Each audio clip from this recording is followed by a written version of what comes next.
আসসালামু আলাইকুম এভরিওয়ান। সৎমায়ের অপবাদ গল্পের 6 নাম্বার পর্ব।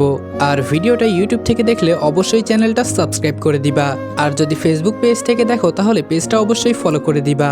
আমাদের পেজের নাম Redwan always on fire, link pin কমেন্টে দেওয়া আছে। তো চলো বেশি কথা না বলে গল্প শুরু করা যাক। ডাইনিং টেবিলের চারপাশে তখন থমথমে নীরবতা। রহিমা খালা স্থির হয়ে দাঁড়িয়ে আছে, তার হাত কাঁপছে, কপাল বেয়ে ঘাম ঝরছে। রাকিব ধীরে ধীরে আবার বলল, ব্যাগটা আনেন এখনই। রহিমা খালা তোতলাতে লাগলো, আমি কিছু করি নাই বাবা। মাহবুব রহমান এবার কঠিন গলায় বললেন, যদি কিছু না করে থাকো তাহলে ভয় কিসের? আমিনা বেগমও শান্ত স্বরে বললেন, রহিমা ব্যাগটা এনে দেখাও, বিষয়টা শেষ হোক। রহিমা খালা আর কিছু না বলে ধীরে ধীরে রান্নাঘরের দিকে চলে গেল। পুরো ঘরে চাপা উত্তেজনা। রনির বুকের ভেতরটা এখনো ধরফর করছে। রনি নিচের দিকে তাকিয়ে শক্ত করে নিজের হাত চেপে ধরল। রাকিব সেটা খেয়াল করেছে। সে ধীরে রনির পাশে এসে দাঁড়িয়ে খুব আস্তে করে বলল, তুই কোনো চিন্তা করিস না, আমি থাকতে কেউ তোকে অপমান করতে পারবে না। রনি মুখ তুলে তাকালো, কিন্তু কিছু বলল না, শুধু চোখ দুটো অদ্ভুতভাবে ভিজে উঠল। কয়েক মিনিট পর রহিমা খালা ফিরে এলো, হাতে তার পুরনো বাদামি ব্যাগ। সে ব্যাগটা শক্ত করে ধরে আছে, যেন কেউ ছিনিয়ে নেবে। মাহবুব রহমান বললেন, খোলো। রহিমা খালা কাপা গলায় বলল, আপনারা আমারে বিশ্বাস করেন না? এত বছর এই বাসায় কাম করলাম। রাকিব বিরক্ত হয়ে বলল, নাটক না করে ব্যাগটা খুলেন। অবশেষে রহিমা খালা ধীরে ধীরে চেন খুলল।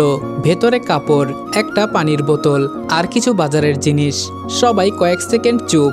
রহিমা খালা যেন একটু সাহস ফিরে পেল। সে সাথে সাথে বলল, দেখেছেন, কিছু পেয়েছেন? এখন আমারে মিথ্যা অপবাদ দিতেছেন। আফরিন ভ্রুকুচকে বলল, কিন্তু আমি তো দেখেছিলাম। রহিমা খালা দ্রুত বলে উঠল, তুমি ভুল দেখেছ। পরিস্থিতি আবার ঘুরে যেতে লাগলো। রনির বুকের ভেতরটা ধীরে ধীরে ঠান্ডা হয়ে আসছে। তার মনে হচ্ছিল হয়তো এবারও শেষ পর্যন্ত দোষটা তার ঘাড়েই পড়বে। ঠিক তখনই রাকিব হঠাৎ বলল, 1 মিনিট, এই পাশের ছোট চেনটা খুলেন তো। রহিমা খালা মুহূর্তে থেমে গেল। তার চোখে স্পষ্ট ভয় ফুটে উঠল। রাকিবের চোখ শুরু হয়ে এলো। কি হলো, খুলতে সমস্যা কোথায়? রহিমা খালা এবার সত্যি ঘাবড়ে গেল। ওখানে কিছু নেই। মাহবুব রহমান গর্জে উঠলেন, তোমাকে খুলতে বলা হয়েছে, খোলো। কাঁপতে কাঁপতে রহিমা খালা ছোট চেইনটা খুলল। আর পরের মুহূর্তেই সবার চোখ বিস্ময়ে বড় হয়ে গেল। ভেতরে মোটা টাকার বান্ডিল। আমিনা বেগম হতবাক হয়ে বললেন, এই তো। মাহবুব রহমান দ্রুত টাকা গুনে দেখলেন, পুরো 50,000 টাকা। ঘরের বাতাস যেন এক মুহূর্তে জমে গেল। আফরিন অবাক হয়ে বলল, সত্যি খালা টাকা নিয়েছিল? রহিমা খালা হঠাৎ কাঁদতে শুরু করলো, ভুল হয়েছে ভাই, আমার ছেলের খুব অসুখ, টাকার দরকার আছিল। আমি ভাবছিলাম পরে আবার রেখে দিমু। মাহবুব রহমানের মুখ শক্ত হয়ে গেল। তিনি রেগে বললেন, তাই বলে চুরি করে? রহিমা খালা কান্না করতে করতে বলল, লোভে না ভাই, বাধ্য হইয়া। কিন্তু রাকিবের চোখে তখনও রাগ। সে ঠান্ডা গলায় বলল, টাকা নেওয়ার চেয়েও বড় অপরাধ কি জানেন? নিজের দোষ লুকানোর জন্য নির্দোষ মানুষের দিকে আঙ্গুল তোলা। কথাটা শুনে রহিমা খালা মাথা নিচু করে ফেলল। রনির বুকের ভেতরটা হঠাৎ ভারী হয়ে উঠল, কারণ এই দৃশ্যটা তার কাছে নতুন না। সব সময় কেউ না কেউ নিজের দোষ লুকাতে তাকে সামনে ঠেলে দিয়েছে। আমিনা বেগম ধীরে রনির দিকে তাকালেন। তার চোখে এবার অপরাধবোধ স্পষ্ট। তিনি বললেন, রনি বাবা, আমরা তোকে সন্দেহ করিনি ঠিকই, কিন্তু তোর খারাপ লাগছে নিশ্চয়ই। রনি শান্ত গলায় বলল, আমি অভ্যস্ত আন্টি। মাত্র 3টা শব্দ, কিন্তু শব্দগুলোর ভেতরে লুকিয়ে থাকা কষ্টটা যেন পুরো ঘরটাকে নীরব করে দিল।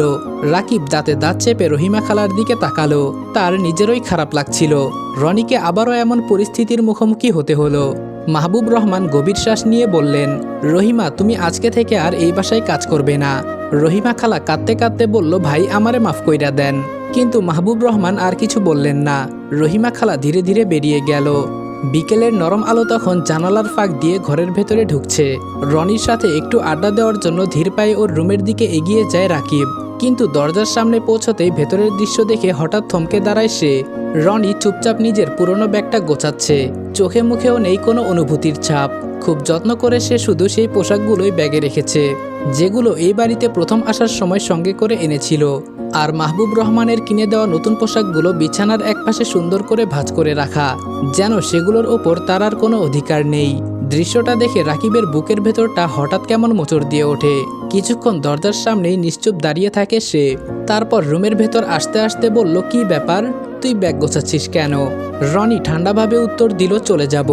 রাকিব এটা শুনে কয়েক সেকেন্ড স্থির হয়ে দাঁড়িয়ে রইল। মনে হলো কথাটা ঠিকমতো কানে ঢুকছে না। ও অবাক হয়ে জিজ্ঞেস করলো, মানে কোথায় যাবি তুই?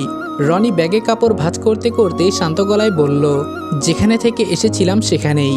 রাকিব বিরক্ত গলায় বলল, হঠাৎ এইসব নাটক কেন শুরু করেছিস? রনি থেমে গেল, তারপর আস্তে করে মাথা তুলে তাকিয়ে বলল, নাটক না ভাই, আমি এখানে যতদিন থাকবো ততদিন এসব চলতেই থাকবে। আজকে টাকা, কালকে অন্য কিছু। বারবার তোদের জন্য সমস্যার কারণ হতে চাই না। রাকিব এক দৃষ্টিতে ওর দিকে তাকিয়ে রইল।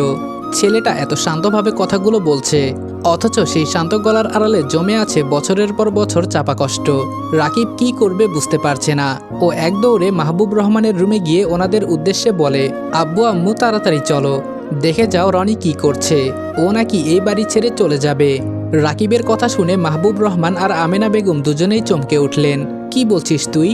আমেনা বেগম প্রায় আতঙ্কিত গলায় বলে উঠলেন। রাকিব বলল, আমি মিথ্যা বলছি না আম্মু, ও সত্যি ব্যাগ গোছাচ্ছে। কথা শেষ করে রাকিব আবার দ্রুত রনির রুমের দিকে চলে গেল। মাহবুব রহমান আর আমেনা বেগমও পেছন পেছন এলেন। রুমে ঢুকতেই দেখা গেল রনি তখনও কাপড় গুছিয়ে ব্যাগের চেন লাগাচ্ছে। আমেনা বেগমের বুকটা হঠাৎ কেঁপে উঠল। রনিকে তিনি তার সন্তানের মতো দেখেন। সেই সন্তান তাদের ছেড়ে চলে যাবে। আমেনা বেগম বললেন, রনি বাবা, এসব কি? রনি একটু থামল, তারপর নিচের দিকে তাকিয়ে শান্তস্বরে বলল, আমি চলে যাচ্ছি আন্টি।